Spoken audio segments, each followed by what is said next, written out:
Are you ready to learn more about Salesforce credentials and how they impact you, Salesforce admin?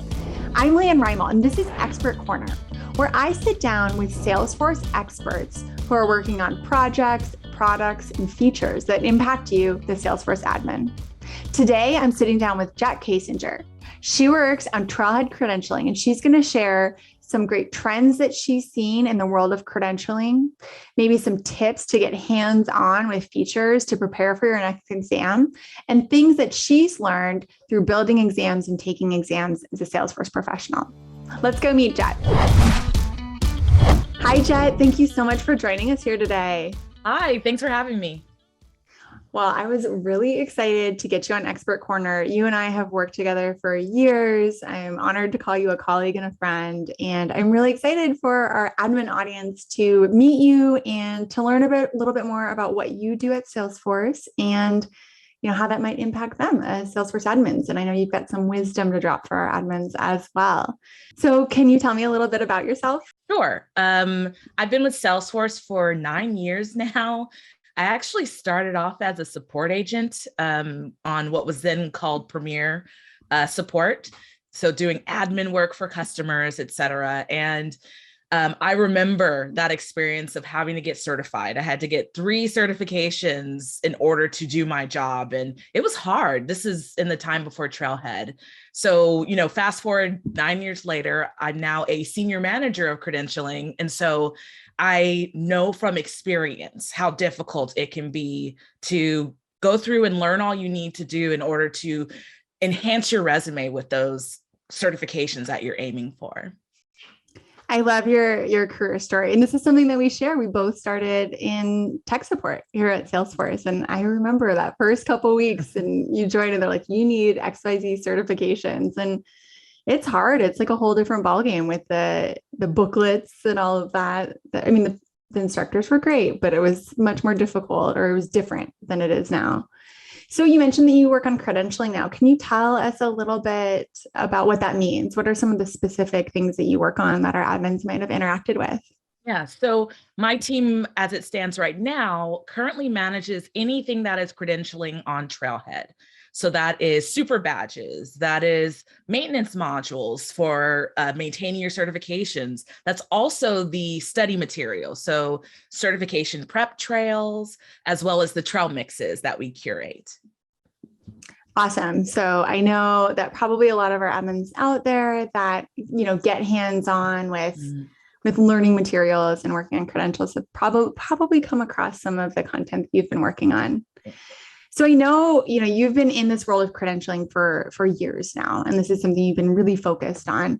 And one thing I know we've been seeing just across the entire digital landscape, across the learning landscape, is that there are waves and trends and shifts that impact people in roles like Salesforce admins that they should be aware of and understand how they impact them. What are some of the trends you've been seeing in credentialing?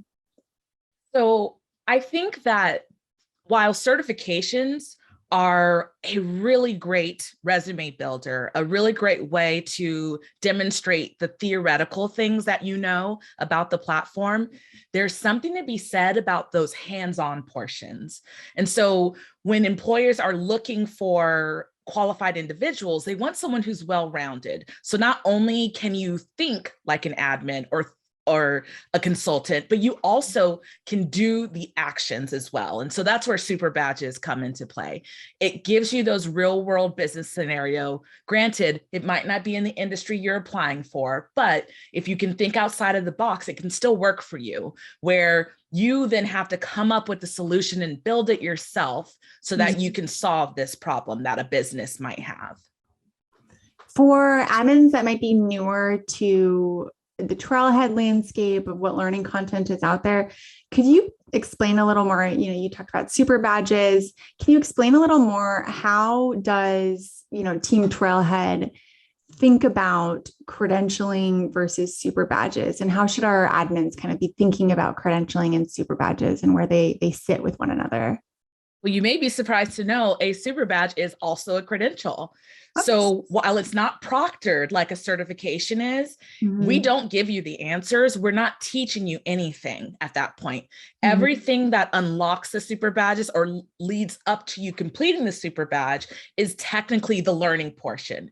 Once you're there, this is really just that time to prove yourself and say, okay, I know how to do this. I've got this. And it's something that I think you're going to start seeing more in the industry of people asking for these types of credentials. They're just a little bit newer in the system, but we're seeing a lot of really good growth with them.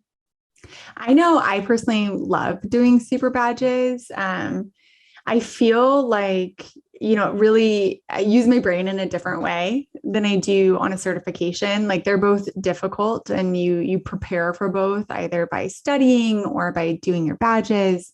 But I know personally, I love when super badges first started coming out, I was like on a mad rush to get many of the super badges because it's a really fun, they're demanding, but it's a really fun exercise, I think, to go through because to me as a former admin, it really closely mirrors some of the challenges that I've faced as an admin. So you're talking about this like real life experience and being given a set of requirements, being given, kind of an existing landscape. What does the data model look like? What are those business requirements and how do you build for that? And I always really enjoyed that myself.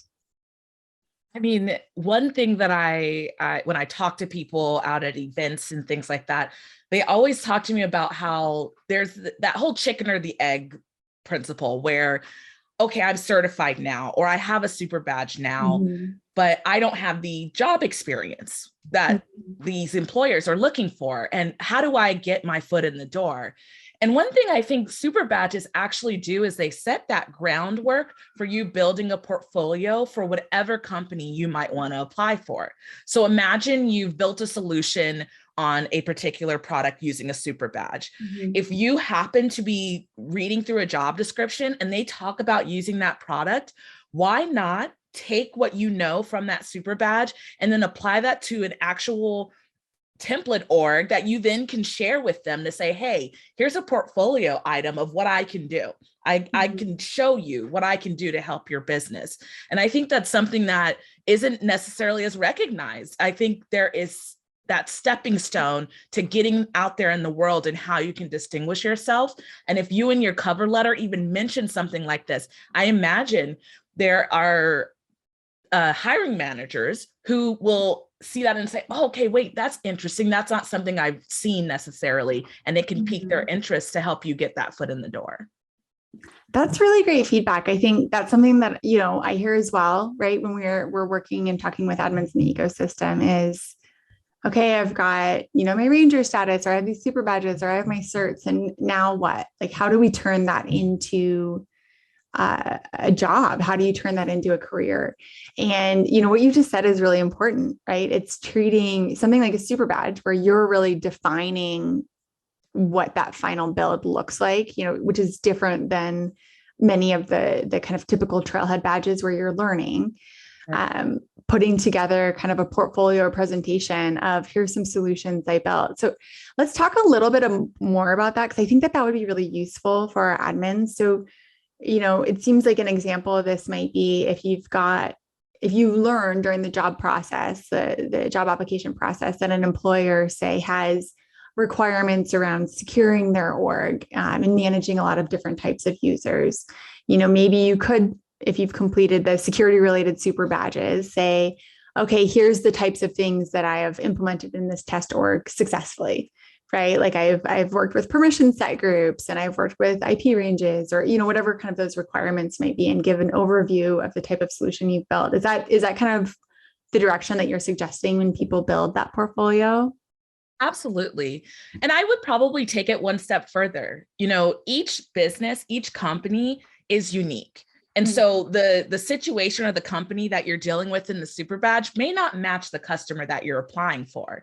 So what you can do is do a little research on what are their values? What are the things that they're interested in? What type of customers are they serving? And if you can then build a solution that is specific to their company, their names, the terms that they use, et cetera, that can help distinguish it as a unique situation that you built specifically for them, rather than some out of the box solution that you just pass around to everyone. Mhm. That's a really great strategy to think about in that job interview process. Let's take a step back. Let's think about where some of our admins are at. Maybe they haven't gotten their certs yet. Maybe they're in the process of studying for their admin tests. I know you've worked, really closely with a lot of customers in the admin test landscape. I know you've worked on the admin tests. The exams can be really complicated. Do you have any strategies that you have found to be successful to share with our admins about taking their admin certs? Absolutely. So I think one place where people tend to get lost in the exam is the questions are written in a way that has to be psychometrically sound. And what I mean by that is if our exams are going to really measure what we say they measure, the questions have to be written in a certain way. And so when we write the questions, it may seem like, wow, no one talks like this. What's actually going on here? What I would recommend doing is breaking down the question into its basic components, because we give you all of the information that you need there to pick whatever the right answer is.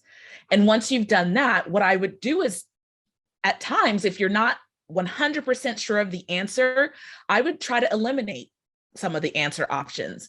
One thing we do when we go through and write these questions is we make sure that every answer that is correct is 100% correct. And every answer option that is wrong is 100% incorrect. And so if you can narrow things down in that way, you give yourself a better chance of answering the questions in that manner or the right manner. The other thing I would say is we now have a lot of tools available for you to get experience working with the types of questions that we ask. So going to the certification prep trails that are on Trailhead, you can access them really easily by going to the landing page for that particular certification.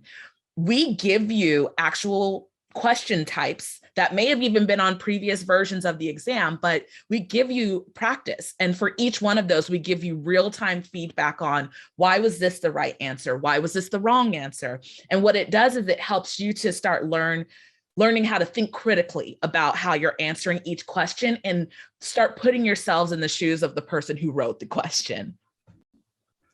So Jet, since you've worked on so many tests, do you, now that you're no longer working on tests, do you get to start taking the admin certs again? Or is there a time that you're allowed to come back and start getting your certs again? I mean, luckily I didn't let any of my certifications lapse. So I get to keep, I'm 5 times certified. I get to keep those.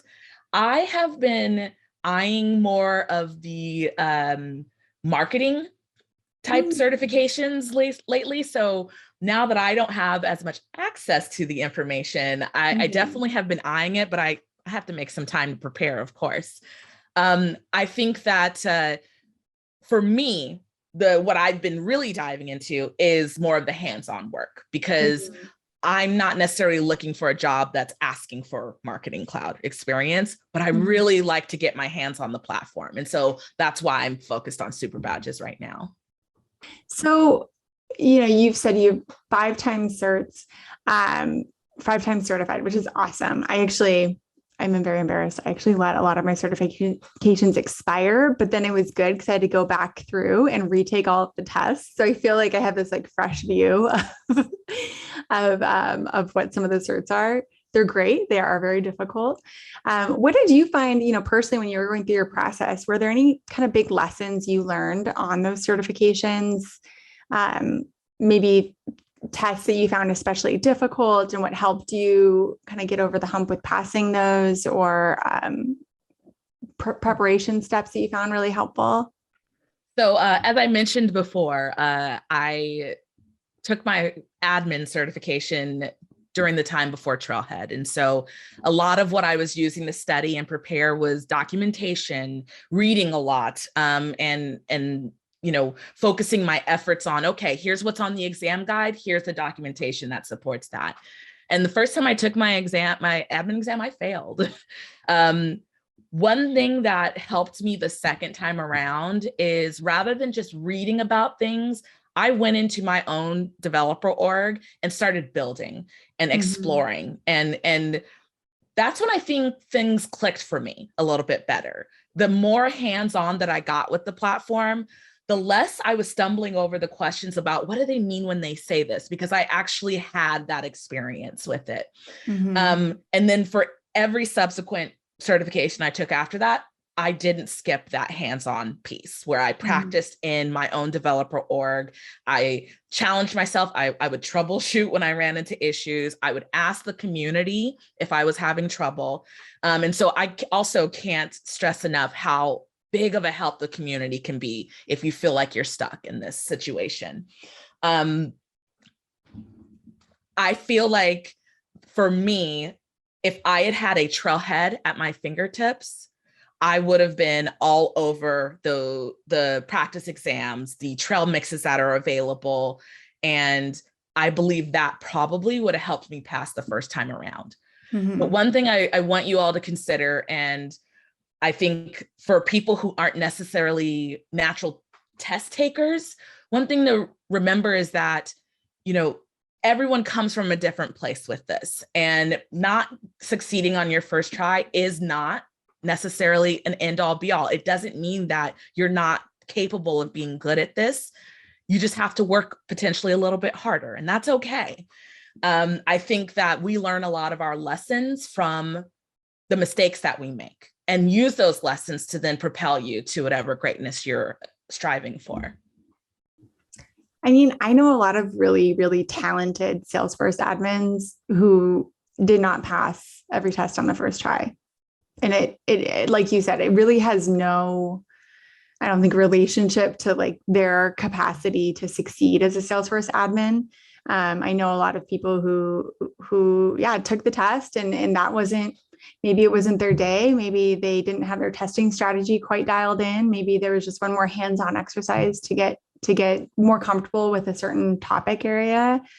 And then they took it and they passed, and they're successful Salesforce admins today. So definitely don't get disheartened if you don't pass a test on the first try. I would say it's very normal. I mean, I'm pretty sure that the only reason I passed my Salesforce developer exam like 10 years ago was because Leah McGowan-Hare was my instructor that week. And then I'm so jealous. Yeah, she was my first in-person instructor. And I'm convinced that that's like the only reason I passed that test, because it was really, really hard. And she talked a lot about testing strategy and stuff as well in it. So yeah, I think a lot of it just happens. It's related to what you're exposed to before you take the test. Like, were you exposed to content like this, talking through your testing strategy, getting those hands-on exercises done? I also really want to second what you said about getting hands-on. I personally really learn from being hands-on as well. And reading through documentation is, yes, it's helpful, but for myself, whether it's staying up to date on a release feature or preparing for a test, I have to like get hands-on and click around with the feature for me to remember it. That is because then when I'm taking the test, I can visualize like where the buttons are and where the text is and what it said. But if I don't go through that hands-on moment, it's just like in one ear and out the other. And I have a really difficult time remembering it personally. So I definitely recommend, I was so excited when we started having those trail mixes, and because that's exactly the steps to prepare that I would always recommend admins do. It's like, you're preparing for the admin exam, like get into a dev org, work with territory management, work with these other tools. And so it's awesome that we've got Trailhead to make that a more streamlined process. Absolutely. Speaking of Trailhead, you mentioned the trail mixes and some of the resources you take advantage of, or recommend admins take advantage of. What's some advice for admins on resources they should go look for when they're preparing for maybe their admin cert specifically? So if you go under the credentialing tab on Trailhead and into certifications, and you select any of the certifications that you're interested in, not only will that page give you access to the exam guide, which tells you how many questions are on the exam, what are the topics that are covered, but it also gives you insight into what courses are there out there available to you if you are interested in preparing for it using some kind of instructor-led situation. Not everyone learns best by reading through and doing just in those manners. Some people need to talk it through, need to ask questions, have real-time feedback. And then also on that page for each certification is a link to the trail mix, a link to any study for materials there might be. And then most importantly, there's a link to the community. So there are study groups out there in the community that are helping people specifically prepare for these exams. And so I recommend utilizing all of those things because together they make up the whole of how you can prepare to become that certified individual in that area. I love it. So if you have one piece of advice for admins out there that they should go do next, that you'd love every admin to go do as they kind of embark on this getting credentialed, maybe growing their career as an admin, what would that be? That's a great question. I would say, find out, first of all, look within yourself and figure out what is your goal and what are the types of situations that work best for you. And then I would go out in the community on Trailhead and connect with those things. So if you're more of a self-paced learner, okay, connect with the trail mix, the study for trail, et cetera. If you're more of a social learner, then connect with the community, consider going to an ILT. But I would say really take time to consider how you work best. Not every person is going to be exactly the same. So there is no prescriptive method of how to do this. You have to do whatever works best for the way you learn and the way that you engage. That's really great advice. Well, thank you so much, Jet. This has been really meaningful advice for our Salesforce admins, and I really appreciate you coming on today. Thank you so much again for having me. It's nice catching up with you. Awesome. That was a great conversation. Jet knows so much about the landscape of credentialing, and I know I'm excited to go earn another super badge after that conversation. You can visit our show notes to get any of the links or resources that Jet was talking about. And make sure to subscribe to our YouTube channel so you never miss an episode like this. You can also visit admin.salesforce.com for episodes like this and lots of other videos and podcasts and blogs that are built especially for you, the Salesforce admin. That's all for today, and we'll see you next time.